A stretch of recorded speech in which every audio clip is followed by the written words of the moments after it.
meluangkan waktu untuk saya, di mana pada kesempatan kali ini saya sebenarnya ini tugas dari kegiatan CGP saya, yaitu melakukan aksi nyata, berbagi pengalaman dan berbagi pengetahuan tentang budaya positif. Langsung saja ya, tidak perlu kita bermukadimah, langsung saja. Mohon maaf Bapak Ibu.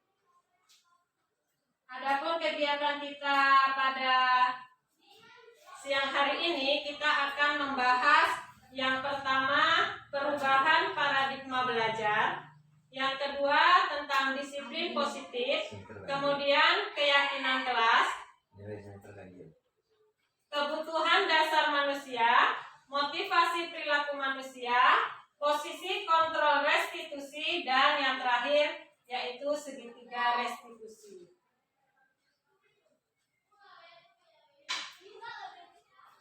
Yang pertama, perubahan paradigma belajar.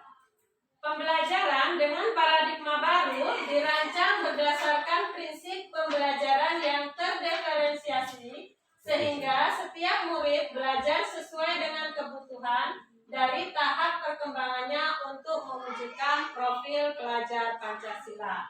Adapun profil pelajar Pancasila seperti yang kita ketahui bersama, yaitu diharapkan anak akan memiliki karakter beriman dan bertakwa, berkebinekaan global, bergotong royong, mandiri, bernalar kritis, dan kreatif. Ada suatu teori dari Stephen R. Covey bahwasanya bila kita ingin membuat kemajuan perlahan, sedikit-sedikit, ubahlah sikap atau perilaku Anda. Namun bila kita ingin memperbaiki cara-cara utama kita, maka kita perlu mengubah kerangka acuan kita. Ubahlah bagaimana Anda melihat dunia, bagaimana Anda berpikir tentang manusia. Ubahlah paradigma Anda, skema pemahaman, dan penjelasan aspek-aspek tertentu tentang realitas. Jadi di sini yang perlu kita ubah adalah paradigma atau mindset kita, pola berpikir kita. Adapun hubungannya dengan materi pada siang hari ini, yaitu tentang budaya positif, apa yang perlu kita ubah tentang mindset budaya positif, yaitu untuk menyelesaikan suatu masalah yang terjadi pada siswa ataupun pada guru, kita yang dulu selalu berpikir bahwasanya anak itu melakukan kesalahan dia karena sesuatu kegagalan. Namun kita tidak tahu bahwasanya anak-anak itu melakukan kesalahan pasti karena ada alasannya, ya. Di sini manusia itu semua berperilaku karena ada alasan dan karena punya tujuan masing-masing. Selain itu, kita juga harus berpikir bahwasanya kalau dulu kita itu untuk menyelesaikan masalah anak, kita mencari jalan keluar dengan mencari siapa benar, siapa yang salah. Tapi kali ini kita ubah pemikiran kita bahwasanya untuk menyelesaikan masalah kita lakukan dengan berpikir win-win solution, mencari siapa yang menang dan semuanya harus menang. Kemudian perubahan paradigma belajar kita. Kemudian disiplin positif. Disiplin positif merupakan rasa ketaatan atau kepatuhan terhadap nilai-nilai yang dipercaya dan menjadi tanggung jawab. Tujuan dari disiplin positif adalah menanamkan motivasi intrinsik pada murid-murid kita, yaitu untuk menjadi orang yang mereka inginkan dan menghargai diri sendiri dengan nilai-nilai yang mereka percaya.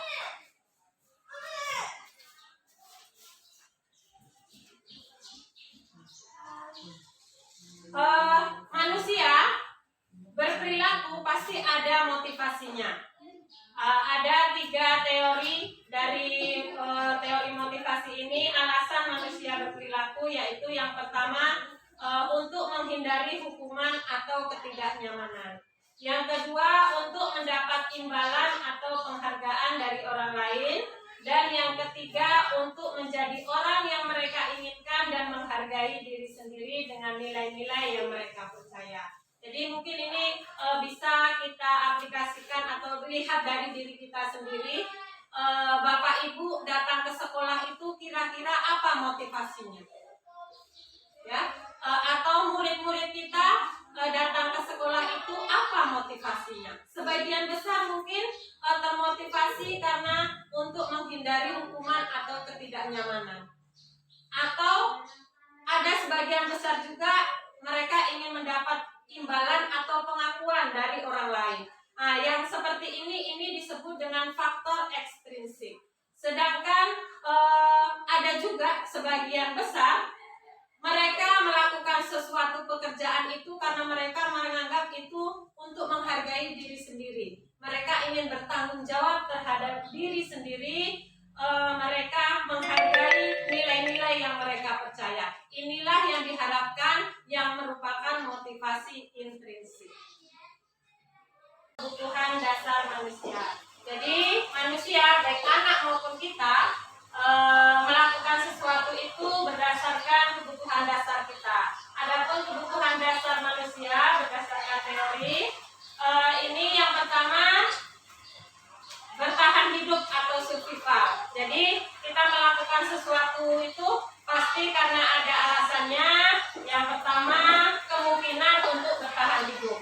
Yang kedua, kebutuhan akan rasa kasih sayang atau rasa diterima.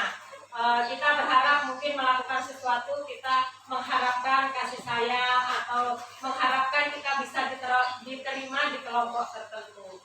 Kemudian kebutuhan dasar yang ketiga yaitu penguasaan atau pengakuan atas kemampuan. Selanjutnya kebutuhan akan kebebasan, dan yang terakhir kebutuhan akan kesenangan.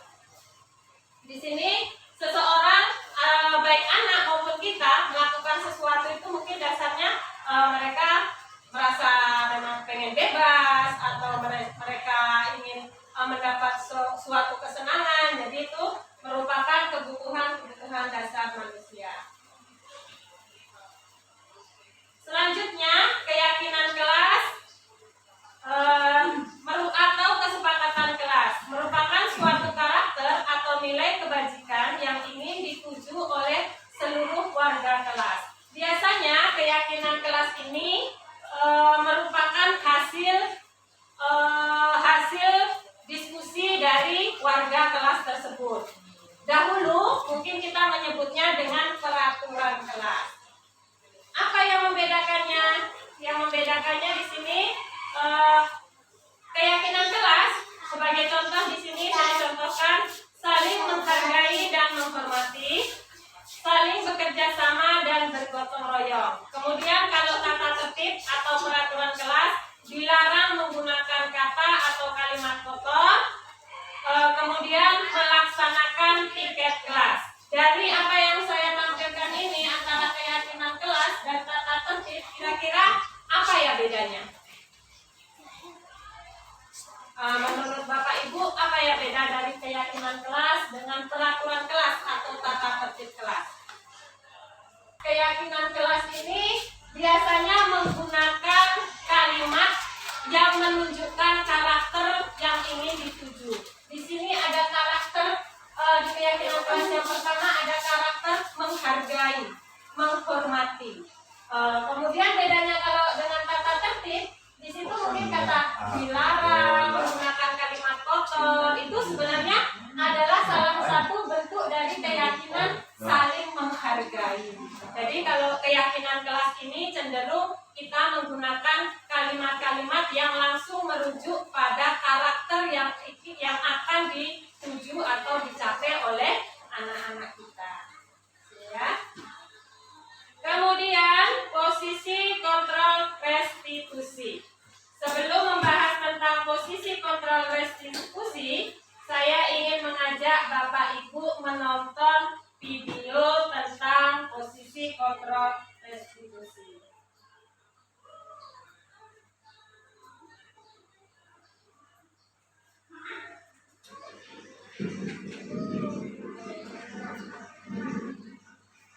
Dengar nggak ya suaranya ini ya?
Posisi pemantau, di mana kalau pada posisi ini kita menyesuaikan dengan anak, dan anak pun karena dia sudah bisa melihat apa reaksi yang diberikan guru, dia pun menyesuaikan kalau ada guru dia bagaimana dan kalau tidak ada dia bagaimana.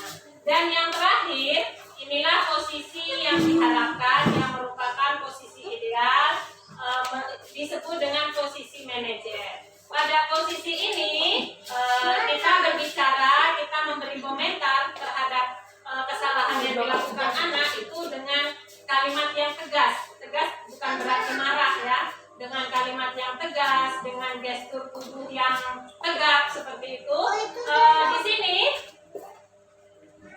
Di sini hasilnya apa kalau kita melakukan posisi-posisi yang pada penghukum, pada posisi penghukum biasanya anak ini menjadi, karena dia berbuat kesalahan langsung diberi hukuman tanpa ada kita mendengarkan penjelasan dari mereka. Anak ini cenderung menjadi anak yang pemberontak atau dia pendendam. Nah, itulah Bapak Ibu, maka karakter anak-anak kita yang hasil dari kita selama ini, karena kita biasa menggunakan posisi penghukum, anak kita ini diam kalau misalnya tidak ada guru, mereka seolah-olah kalau ada guru ya manut gitu. Tetapi begitu tidak ada kita, tidak ada guru, apa yang mereka lakukan? Mereka menjadi pembangkang, mereka melakukan pemberontakan, ya, diulanginya lagi kesalahan-kesalahan yang telah terjadi. Maka posisi penghukum ini melihat dari hasilnya ini disarankan untuk dihindari. Kemudian pada posisi pembuat orang merasa bersalah, ya ini anak ini karena dia merasa takut mengecewakan orang lain, dia merasa ibu gurunya kecewa, dia takut orang tuanya kecewa, jadi dia biasanya menyembunyikan kesalahan, dia jadi berbohong. Ditanya apa alasannya, dia menutupi kesalahannya dengan berbohong. Kemudian pada posisi teman, karena tadi ya anak terbiasa kita lindungi, ya oke, terima kasih. Karena anak biasa kita lindungi, kita oke lah, nanti aman, gampang dengan bapak, gampang dengan ibu, masalah-masalah seperti itu udah lewat aja. Jadi anak ini ketergantungan dengan kita. Anak ini kalau misalnya berbuat salah, tengok dulu, oh ada bapak itu, oke lah dengan bapak itu aja, nanti aku bakal aman gitu ya, aman dengan bapak itu. Tapi kalau ada ibu yang itu sepertinya bahaya nih, harus dihindari. Kemudian pada posisi pemantau ini tadi ya, anak ini menyesuaikan. Kalau ada yang mengawasi, kalau ada yang melihat, dia nurut. Tapi begitu tidak ada, ini cenderung mirip seperti pemberontak. Nah, posisi yang diharapkan yang terakhir tadilah posisi manajer, idealnya kita lakukan. Karena pada posisi ini kita mengajak anak membentuk karakter, mengajak anak membentuk wataknya, sehingga harapan kita, tujuan kita membentuk anak dengan profil pelajar Pancasila dapat tercapai. Selanjutnya, banyak iklan ya. Selanjutnya, segitiga restitusi. Apa itu restitusi? Restitusi merupakan sebuah pendekatan dalam menyelesaikan suatu permasalahan agar murid dapat kembali ke kelompoknya dengan karakter yang lebih baik. Jadi, harapan kita kalau ada anak melakukan kesalahan, kita dapat melakukan restitusi. kita melakukan pendekatan kepada anak, kita dekati secara individual, kemudian kita lihat permasalahannya, kita bahas permasalahannya, kita hubungkan dengan keyakinan atau nilai kebajikan yang diinginkan agar anak dapat terbentuk karakter yang lebih baik. Dalam restitusi ada istilah namanya triangle restitusi atau segitiga restitusi. Segitiga restitusi ini bagaimana sebuah segitiga memiliki 3 sisi. Ya Pak Ahmad ya, guru matematika. Di sini triangle restitusi ini pada sisi yang pertama ini disebut dengan sisi menstabilkan identitas. Kemudian pada sisi yang kedua validasi tindakan yang salah, dan sisi yang terakhir itu menanyakan keyakinan. Apa yang kita lakukan dalam setiap sisi tersebut? Kita lihat jika terjadi kasus. Saya mengajak Bapak Ibu kembali menonton. Assalamualaikum warahmatullahi wabarakatuh. Saya Siti Solikatun, mengajar di SMP Negeri 20 Muaro Jambi, calon guru penggerak angkatan 7. Selamat siang Abang Daniel, Abang Fikri. Maaf Bu, tadi kami tidak sengaja mecahin cermin di kelas.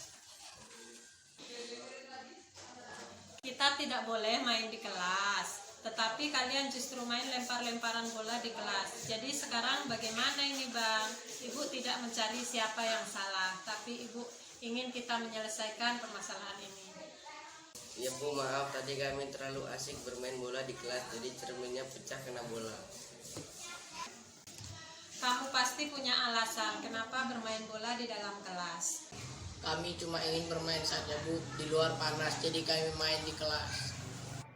Baiklah, jika itu alasan kalian. Menurut kalian, keyakinan kelas yang mana yang perlu kalian